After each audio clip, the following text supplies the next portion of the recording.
Hvala.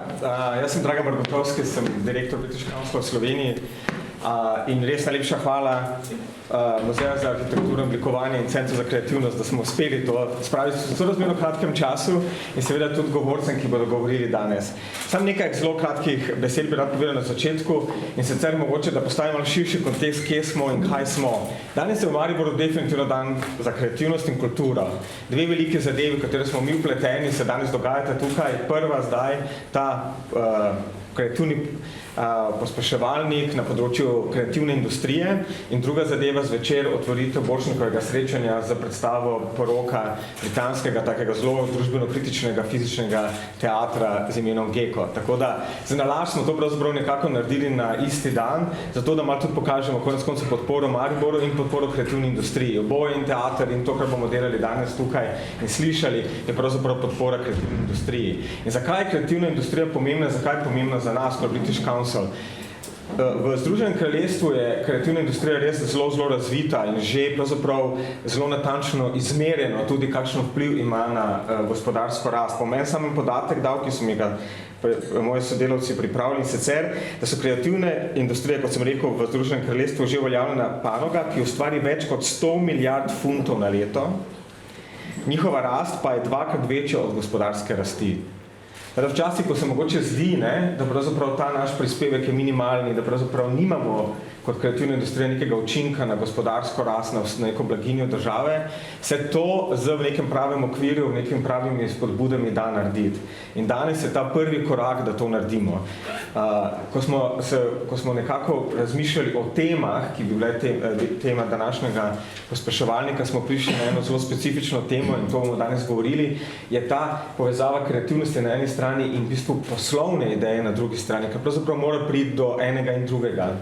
In to se je izkazalo nekako v pogovorih in predvsem je to, kar je zaznal Center za kreativnost, da je to tisto, kar nekako manjka. In zaradi tega lahko z veseljem tukaj predstavim tudi Caroline Jackman iz Crafts Council UK, sama se bo povedala malo več, kaj dela, in tudi Andy Hunt, ki bo govoril o dveh temah in sicer o britanskem trgu in o tem, kako pravzaprav lahko stopite na britanski trg, če vas to zanima, nekako smo zaznali, da bi lahko bila to tudi ena od področji vašega interesa in drugo predvsem delavnico na področju oblikovanja cen, ko je ključna za to, da pravzaprav pride do tega najprej preboja iz te samo kreativne ideje, tudi v poslovne ideje, potem seveda z tem, da je treba preživeti na trgu. Tako da jaz vam res želim eno fajn kreativno delavnico in konferenco, da se bodo te kreativne in poslovne ideje čim bolj mešale danes.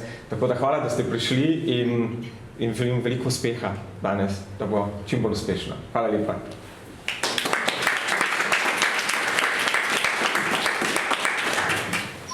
Good morning, everyone. So thank you very much for the kind welcome. So I'm Caroline Jackman from the Crafts Council, and I'm one of the talent development managers. So I'm just going to talk a little bit about the Crafts Council, how we came about, and the relevance of craft to us in the UK. And then I'll take you through some case studies on businesses that we have supported in the UK, as well as sort of hopefully some advice and top tips, because I'm really here to hopefully inspire you to have confidence to build up your businesses, to go further if you've already started, or to kickstart your business ambitions. So we started off in 1971 as the Crafts Advisory Committee, and it was literally a group of craft makers that came together and set up an authority to support craft in the UK, contemporary craft practices, and they started our national collection, which is any objects that are older than 5 years. So none of our collection has anything other than 1965 or younger. This is a picture of Ralph Turner, head of exhibitions for 15 years for the Crafts Council in our original venue near Waterloo in London. We're since moved up to Angel in Islington. And we're very much formed into now a national arts charity to really support and nurture makers, inspire young people to get involved in making, and support anybody in the right of having access to craft across the UK. So some statistics. We have nearly, these facts and figures are sort of varying. We're sort of working on new information at the moment. But as you can see here, we have nearly 12,000 craft-based businesses that form up nearly 150,000 people, with 1.9 billion turnover, and contributing to the UK economy is 3.4 billion and 4.8 billion in exports. So it's really growing fast, and a lot of that to do in the last sort of 10 years or so of this resurgence and inspiration with hands-on making. I just wanted to offer you a quote from our business plan. So it sort of demonstrates what craft means to the Crafts Council. The urge to make is human. Making is constructive, positive, and fulfilling. It enables us to think, learn, and create. It encourages us to appreciate beauty, ideas, and to care about things that are made. Craft skills help everyone discover their practical abilities and develop their creative talents. Craft connects us to the physical world in a digital age and supports sustainability in a time of waste and declining resources. It creates diversity and builds bridges within and between communities. This is very much a quote in relation to our participatory work and education as well. Education is very much at the heart of what we do, because in the UK, creative education's a little bit in crisis, but we're working really hard to integrate making skills back into schools.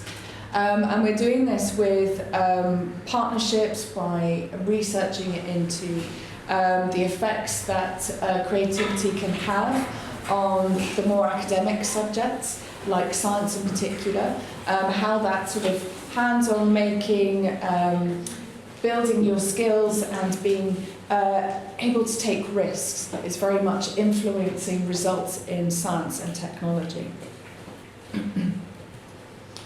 This next quote is very much in relation to how we support our makers.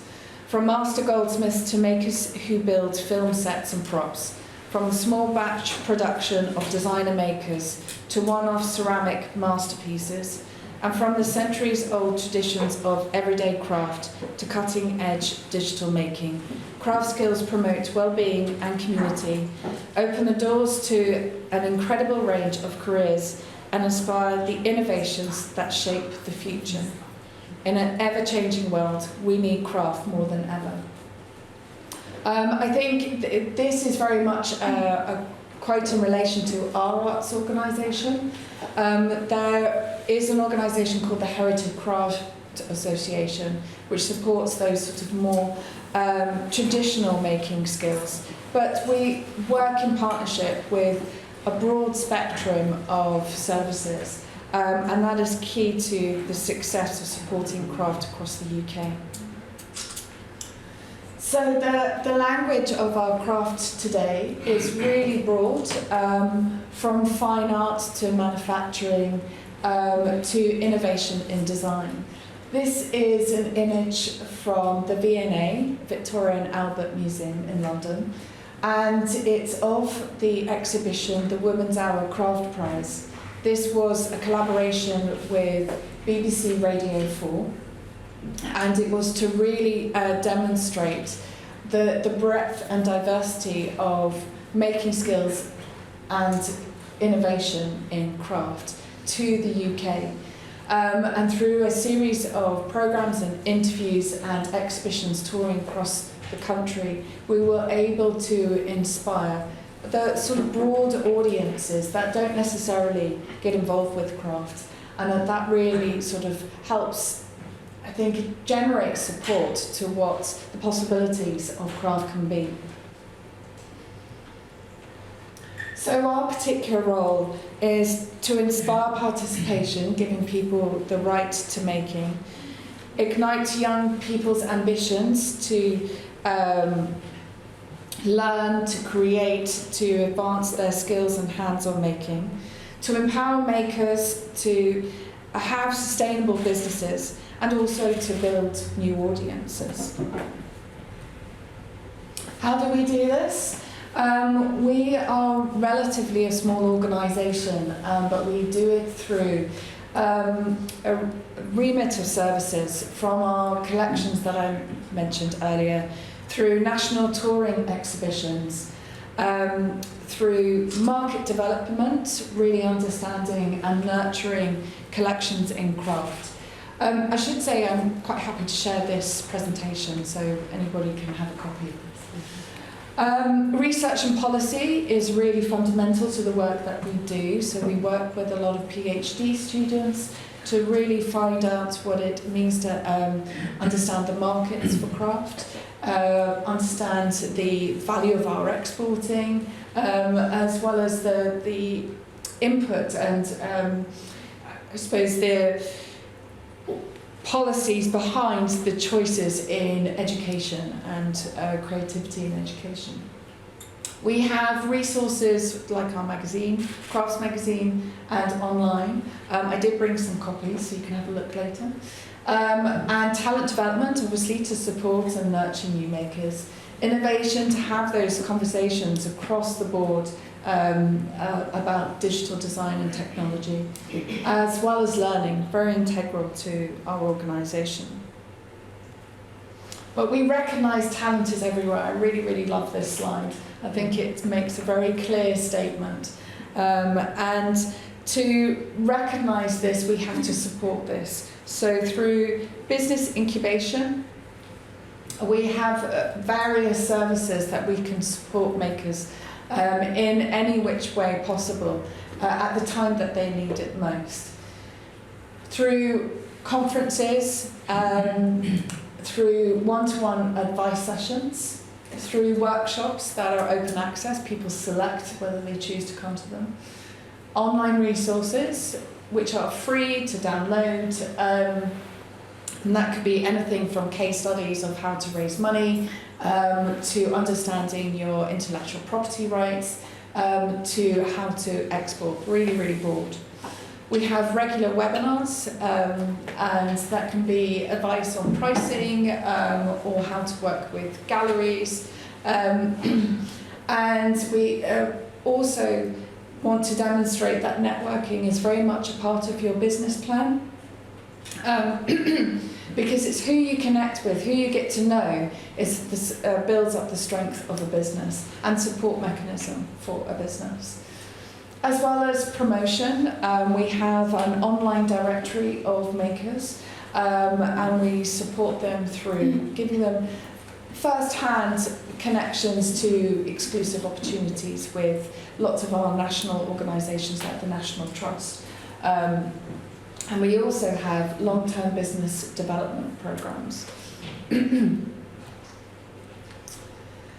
This particular slide is talking about our Hothouse program, and this is a long-term, year-long program for early career businesses between 1 and 4 years in practice. The reason why I've put this slide up is because if you're applying to opportunities, a lot of the principles are the same. And in this particular case, we're asking people to demonstrate that they've started a business, that they have business goals, and that they have quality making skills. And for any opportunity that you might be wanting to apply to, you need to consider, is this the right opportunity for you? Because without that understanding and connection with the opportunity, you won't necessarily have a chance of being successful in your application. For Hot House, we also ask for innovative design and competitive design. The reason being is because we want to support these new emerging makers and demonstrate to the UK that there are really exquisite, challenging, beautiful wood pieces of contemporary design and craftsmanship. And to be competitive means that obviously you want to demonstrate that you can go up against other businesses and have a strong earning potential and a sustainable business. And fundamentally, with whatever you do, good quality images.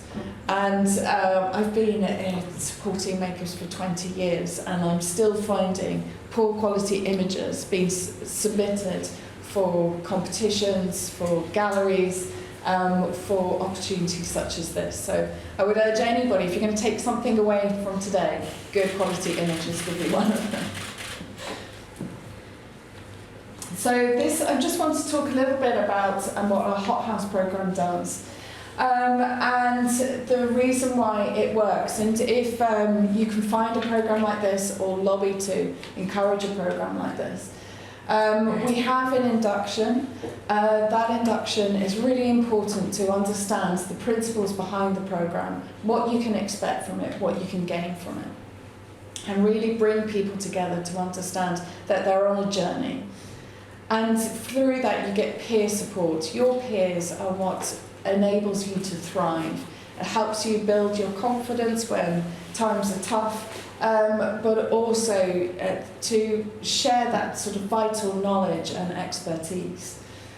Having access to expert trainers to support you on your journey through whatever process that might be, and doing that through workshops that you can have hands-on experience, and networking to connect with people and really be curious about the opportunities that can come through. Who can you connect with? Who can you have conversations with? There's no wasted conversation at all, ever. Because even if it doesn't lead to something immediately, that connection might lead to something in the future. Business skills, never neglect your business skills. We're always learning, whether you're embedded in an organisation or doing it by yourself. Always learn, what do you need to know, what is missing, what you're struggling with, and that could be linked to sort of what are the new trends in social media, or what do you need to understand with GDPR. Those sorts of principles, always be curious and learn. For us with the Hot House programme, we have a residency that encourages our cohort of makers to come together and really spend time to get to know each other, get to know yourselves, to learn, and to really focus on your business. Taking time out from the day-to-day practical work is really important to enable you to step back and seeing what are the issues that you might be having, to enable you to reflect and process and drive forward with your work. Mentoring is a very important part of this programme, and whether you are linked to an official programme like this, or you're thinking, actually I do need a mentor, there is no harm in just sort of seeing somebody that you think, that's my role model, I want to talk to them. Give them a call, drop them an email. Could they spend a spare hour for over a coffee and just have a chat to you about, particular concerns that you're having issues with? We have a relatively new organisation called The Dots. Has anybody here heard of LinkedIn? Yeah. So The Dots is like a creative platform similar to LinkedIn, but it's for creatives. Pip Jameson set this up, and she didn't do it in isolation. She did it by contacting people and saying, could you spend an hour of your time? I'm stuck. And so she did it through literally a series of mentors and getting an IT platform off the ground into a sustainable business, employing 15 people when she's not at all IT savvy. So it can be done, but it's who you know, who you want to connect to, who can support you, how can you learn.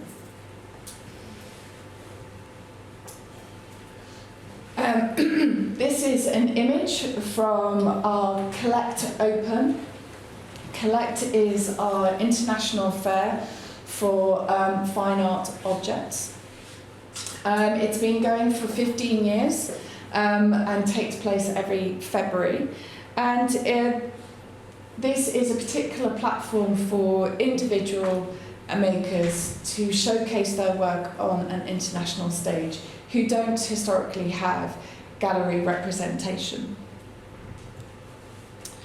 And the reason why I showed you that is it's all about market development and really understanding your audience.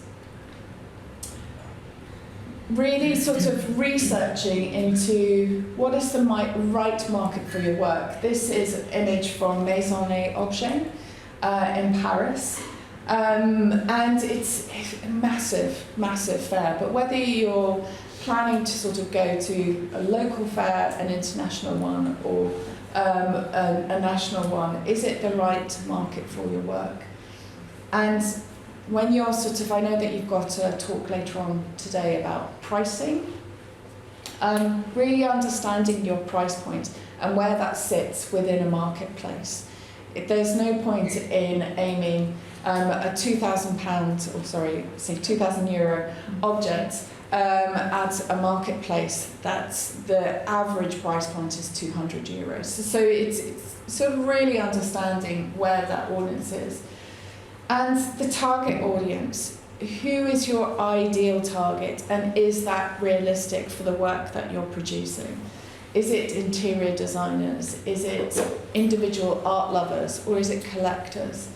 It's really sort of trying to understand the nitty-gritty behind who your potential target audience is. And finances. I think there has been a misconception of what marketing is. Marketing is everything to do with trying to get your product out to the marketplace. Whether it's your website, the time you spend on social, the time you spend at going to a fair, the research linked to that. How much money do you need to invest into getting your work out there? And it does take an investment, like any business. If the more you put in, not just money, but your time, the more you get out, in theory, with good, proper researching, data and planning. So I'm going to go on to some case studies.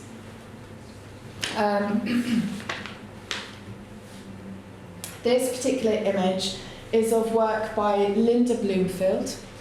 She has been in business for 30 years. Historically, she's produced thrown porcelain tableware and decorative bottles.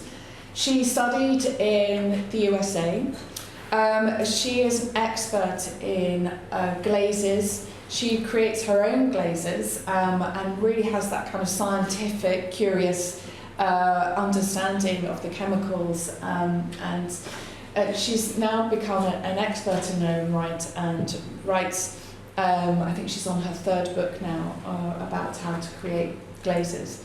She's a full-time maker, and the way she constructs her business is through 3 areas. The work she produces by hand, the work that she gets produced in small batch production by a small manufacturing ceramic company in the UK, and larger batch production in China. And each of these areas of work have different audiences. And the work that's produced in China is her cash cow, meaning the steady flow of cash going through her business. But it doesn't have high profitability.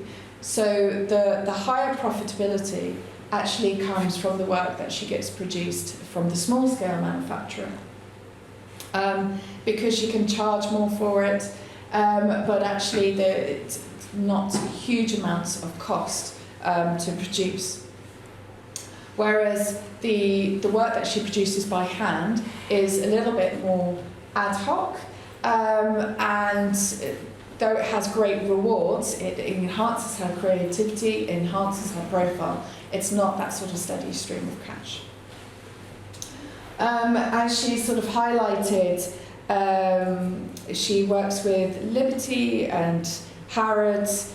Her clients have included the Royal Albert Hall, and she's just been selected for Collect Open, where for the first time she is experimenting and producing work that is non-product range. So it's a transformation for her. She does export, but as you can see, only 10% she exports. But her top tip: grasp every opportunity that comes your way. And that can be quite a conflicting statement, because some actually say, be careful which opportunities you grasp. But I can, you know, for somebody that has sustained her business over 30 years, and I think it's really exciting that she's at that point where she wants to change her business direction and work with galleries and a much more of an international stage to get really recognised for the quality work that she produces. The next person is Darren Apolegi. He's a wood turner. He's relatively early on in his career. And he has 2 other part-time jobs. So he recognises it's going to take some time to build up his business. But he has aspirational goals of wanting to be selected for the Loewe Award.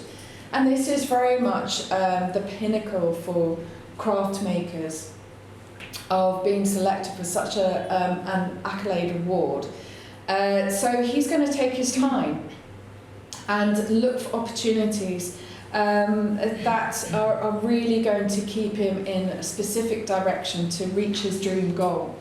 And so that's why the 2 other part-time jobs sustain his cash flow. And for him, sort of highlights, he has been supported by national-based organisations to help fund his journey so far. But as he says in his top tip, be open to fail, to learn, and don't rest on your laurels. And I think that's really important, to sort of don't be afraid of failure. And I hear that time and time again from people that have been long-standing in business and very successful. Because without failure you can't learn. And being curious with everything that you do, and talking to your peers can really help you take the next step in your journey. The next piece of work, this is by Blenheim Forge. They are a group of 3 makers that came together about 5 years ago. One of them was sort of working in metal, the other one thought, oh, I could try and do that. And then they went on a knife making course and went, oh, I want to do this, just want to make knives. And they've been really successful. The reason why they've been successful is because they've found that they're really passionate about quality making. That is their one true value. And it's uniformed across the partnership of these 3 individuals. And they understand where they've brought their strengths together, these individuals, and who manages what within the business. And really celebrate the strengths that each of them bring. And I think because of that, they have grown relatively quickly within 5 years to have 5 full-time members of staff.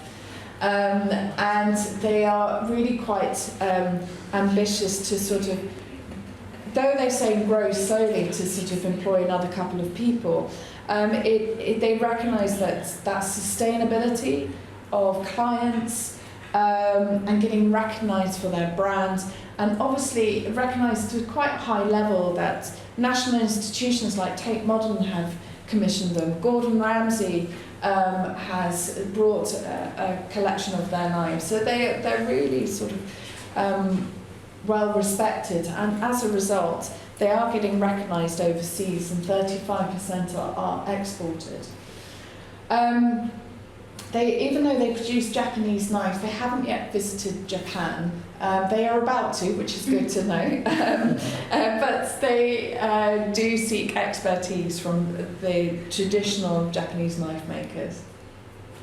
One top tip, keep your overheads low. And I think that is really, really crucial to say that, and that this is a group that have really understood what the involvement of growing to employing people, to having 2 sites. They have a site in London and one elsewhere in the UK. So they really understand within a relatively short period of time what it means to keep your overheads low.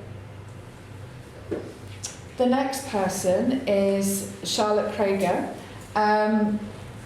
She takes waste material, the byproduct, and really experiments with it and puts it into sort of decorative sculpture and functional objects.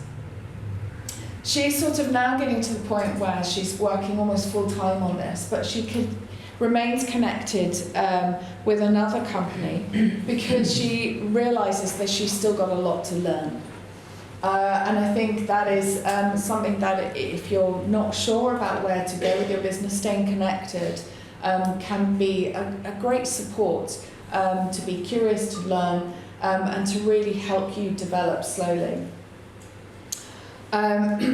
She is aiming to export to 30% of her business, but her business has only been in practice for about 4 years. So she is still really early stages, but she's now starting to get really recognised for the work that she does.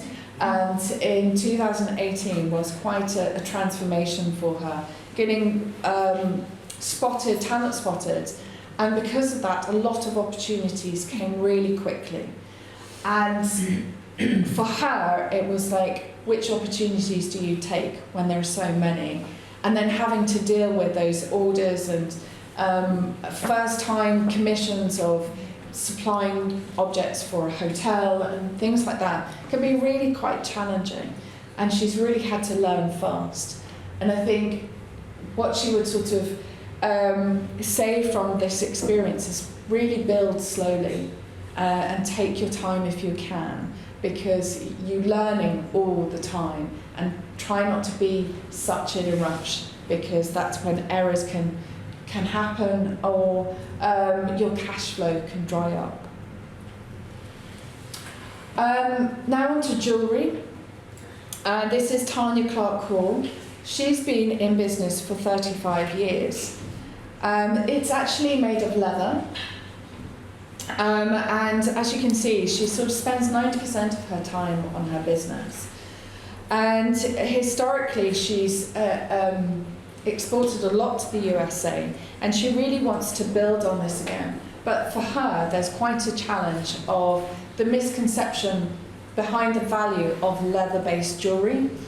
There's a lot more understanding in the UK behind different sorts of materials, and this understanding is not necessarily translated into other countries and cultures. So I think it's been quite a challenge to, even though she's been in business for such a long time, to have sustainable exporting opportunities.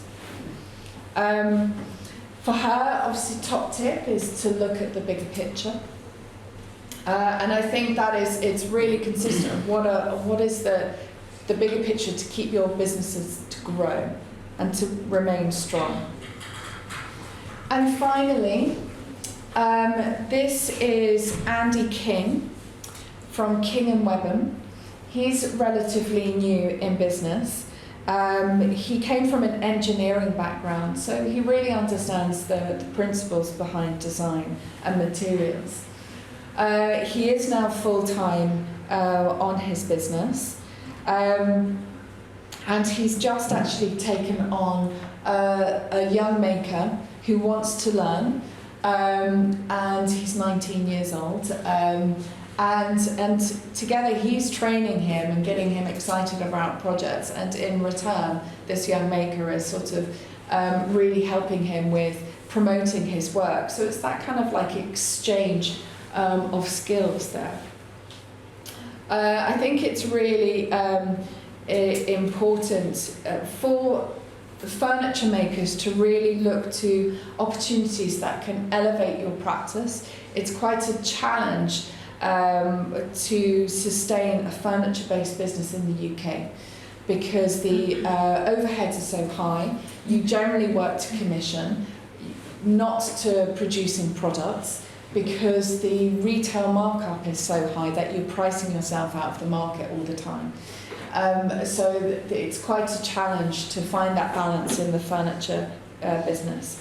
So as he said with that, first developing your craft style and laying out what you want to achieve to help you move on with your business to increase the sales and the cash flow.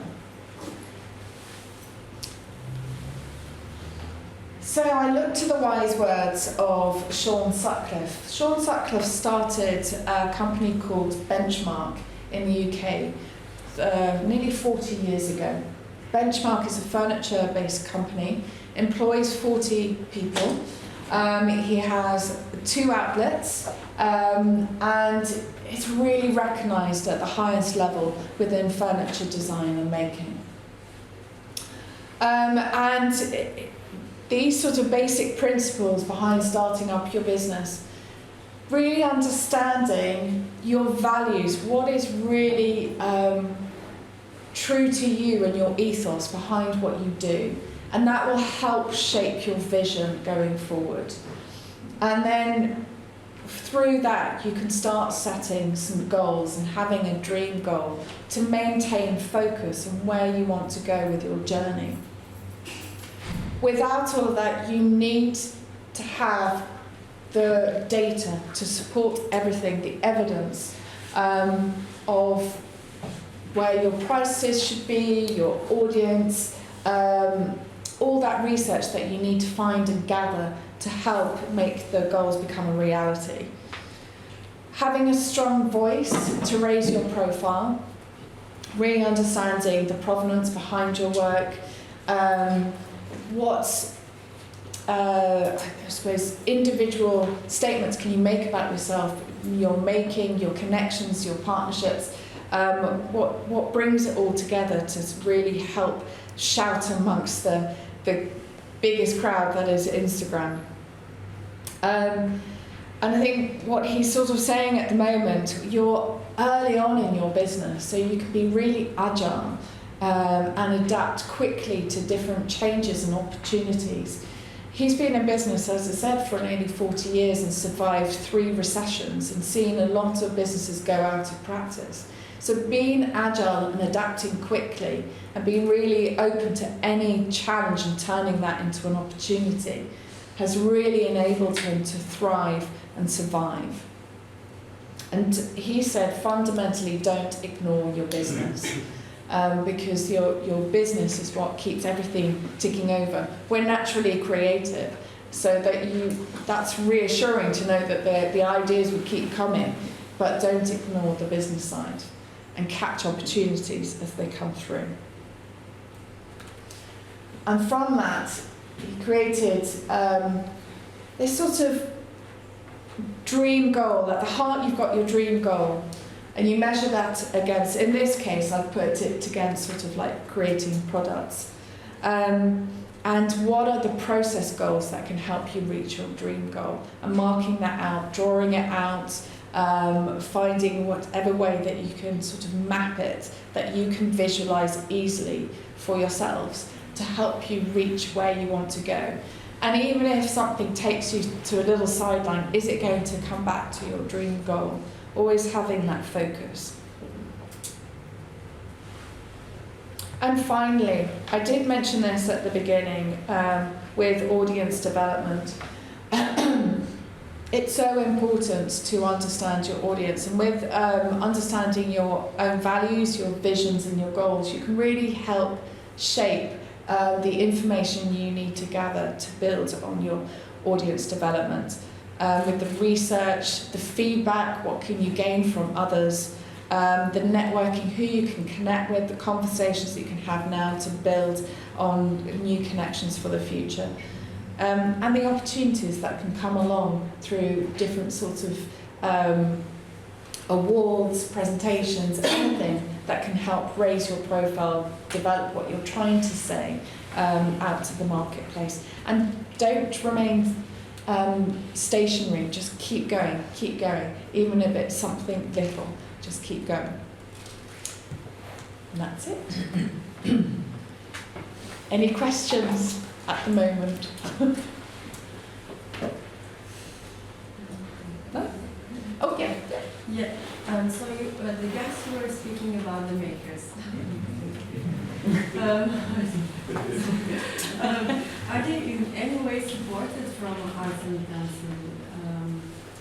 They made like a hothouse residency or some sort of way where you working with them in some ways. It makes sense, right? So, are you asking how we supported them particularly? Yeah, if there is a connection between you and them, like the organization and the makers. Yes. Yeah. So the makers that I was talking about have been involved with the Crafts Council in some way. Lennon Forge, Charlotte and Darren have been a part of and Andy have been a part of our hothouse scheme. Linda and Tanya have been a part of our organisation through other ways. I think, organisations like ourselves, we're just not exclusively ourselves. There are support mechanisms in the UK to help businesses thrive, grow, or if you're needing support later on in your journey, if you've been in business for, say, 20 years, you need support. We also offer that. So, yeah. And are you, so you are kind of mentoring Darren through the steps towards collect and... Yes, yeah. So we also connect him up to the best mentor that can help him realise his aims. But us as an organisation provide mentoring support as well. So yeah.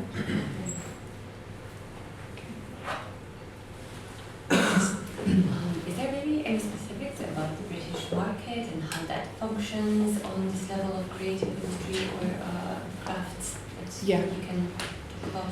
Yeah, sure. So the British market is really broad. We have a lot of online platforms as well as marketplaces. And I think it's sort of like a different sort of tier level. At the top, you've probably got Collect, which it's all about objects that are probably €2,000, maybe more, slightly less. There's a lot of galleries that are sort of within that sphere. And then you have your sort of mid-range galleries, which you'll find objects between €200 and €1,200. And you have a sort of series of craft fairs that are quite similar, supporting that sort of price bracket. Handmade fairs, the Made fairs, Festival of Crafts, Ceramics Art London, those sorts of things.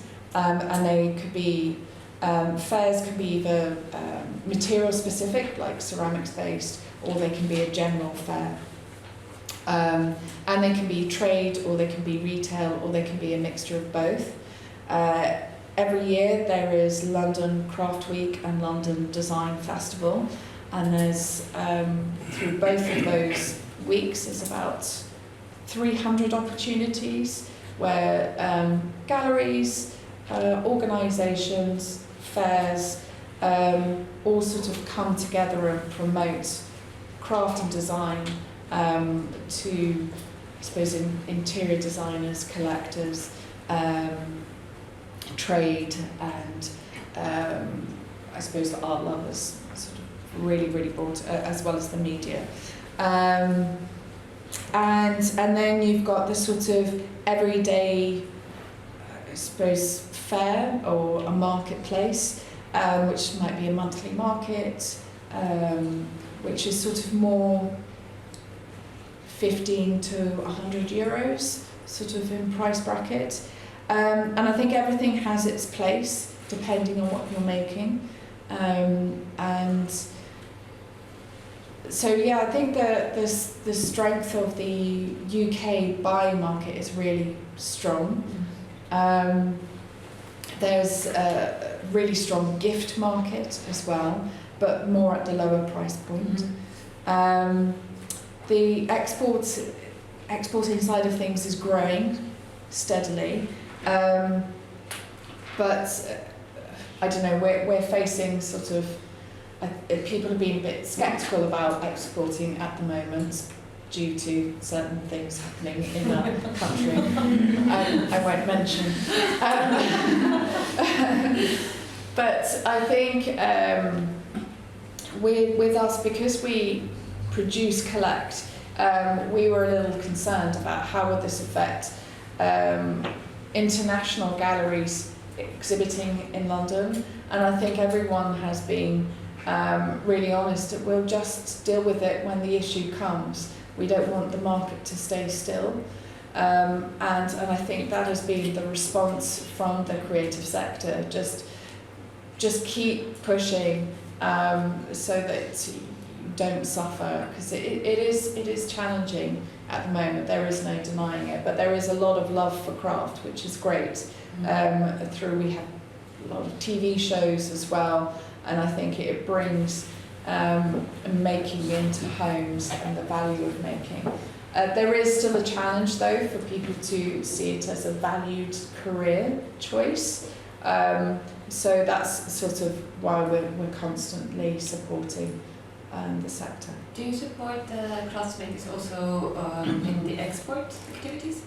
Yes, yeah. So we have, I suppose, an export toolkit. Yeah. Obviously, it's all written from a UK perspective, but I think a lot of the principles are there, and I can give you a link to our website of where it is, because the principles are quite the same. It's just sort of understanding what taxes that you need to consider when you're sending work overseas. Every country is slightly different on the tariffs that you have to pay, whether going to New Zealand or America. Or, obviously, you've got free movement within Europe, which is great. You'd maintain that. But it's, other tricks to, if you were going to show your work, there's lots of resources and information in there of how to set up a stand, how to package your work, how to gain insurance, all these sort of international organisations that can support you as well. So I think there'll be a lot of valuable information there for you guys, and just ignore the sort of UK bits. Yeah. Yes? Caroline, do you actually work with any venture capitalists or investors directly, not you per se, but the Crafts Council, who may invest in startups purely dedicated to the craft sector? Yes. For future investments, but as a startup, that could be, I don't know, $500,000. Are there specific layers of investors in the UK, particularly in London, who would actually look at your organisation and say, yes, I'll invest, I like that idea, I'll invest $500,000, $250,000? There are. I suppose we have a development team that works with trust foundations and individual givers, and we've sort of tried to connect with companies like Cedars, which is very much about that sort of startup. Yeah. And they want to sort of do more, less tech, more about products. So they're sort of keen to work with us, but because that sort of investment of what you're talking about, that sort of $500,000, we are, I suppose, makers or our crafters don't think on that scale so much. And I think the work that we do on the more innovation side of things, when you're trying to get a sort of new exciting product off the ground, I think it's shifting now in the conversations that we're having.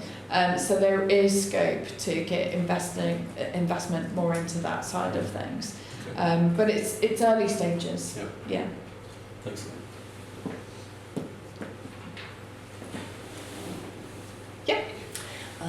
The support toward crafts and making, did it start like a few years ago or already 20 years ago? So how did you develop this? Yes. It's been going on since we started, pretty much. We used to be a funding organisation, so we could give you startup grants. And we did that for about 30 years. 35 years, but then with the changes to the funding system in the UK, we no longer can give grants. So that's when we changed in about 2006 to support businesses through business resource and training and all of that side of things, rather than giving grants. But there is the Arts Council. They provide grants which can help people sort of ignite projects and businesses.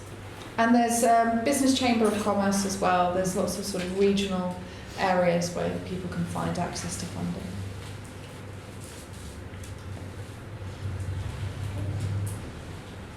Yeah? Yeah. Cool. May I? Yes, sure, yes. As an interior designer, I have ethical issues with the production in China. Mm-hmm. And what I miss in my business, what I would like to get from the craft people is a platform where I could just browse through the products and give clients the list of things they can buy locally. Yeah. That's my vision, that's my dream, and I need Perfect. And I need this platform just to, because it's very tiring to go to the store and say, okay, let's buy this, and you're going to have this in your home. All this excessive production is just, it's just too much for me, and I want this platform or network of craft people and products that I can just suggest to my clients. Yeah, we have a Crafts Council directory. We have about 600 members on it at the moment. It's sort of only been going for a few years, but it is that platform where, so Sewn Britain, which is quite a large interior design company in the UK, they use our platform to go to and sort of like say, this is a range of furniture I've selected for you that I think will suit your product. So something similar would be, I think, ideal for you. Yeah, definitely. Oh, yes. So about this hot house residency, how do you choose the people? It's written that it's makers in the starting phase of their career. So Yes, yeah. How this looks like? So we have an open pool. People apply through images and information about their business and how we can support them. And then we sort of narrow it down to a certain level of quality of making. And then we select them for interview. And it's really important for us to choose people that need it the most, as well as we can see would work together as well, because it's very that peer support is very crucial to the success of a program. And we're currently about to take that interview stage on in the next couple of weeks. We're interviewing 52 people to select 26. So, yeah. And how does it look like? How does it look like monthly or day to day? It's a 6 months residency, but you come. It's not an in-house residency. No. So just like mentoring. So it's sort of a couple of workshops a month, and then sort of halfway over a 6 month period, and then halfway through that we have a 4-day residency, and then they finish in July. So it starts in February, finishes in July, and then they have mentoring from July for 12 hours through till Christmas. And each one sets its own goals and which, okay. Yeah, we establish those goals with the individuals. Yeah. And, Yeah. so they are usually the guys you select will be in which kind of stage of their... Between 1 and 4 years of business. Okay. But they need to have, Studying or... they could have just finished studying, Okay. but we only take on people that have started a business because all of the learning program is based on the principles behind understanding their own businesses, so they need to have started it. Yeah. But you take only UK residents? Only UK, yeah, unfortunately. Or with the right to remain. Yeah. Unfortunately. Wish it was more different.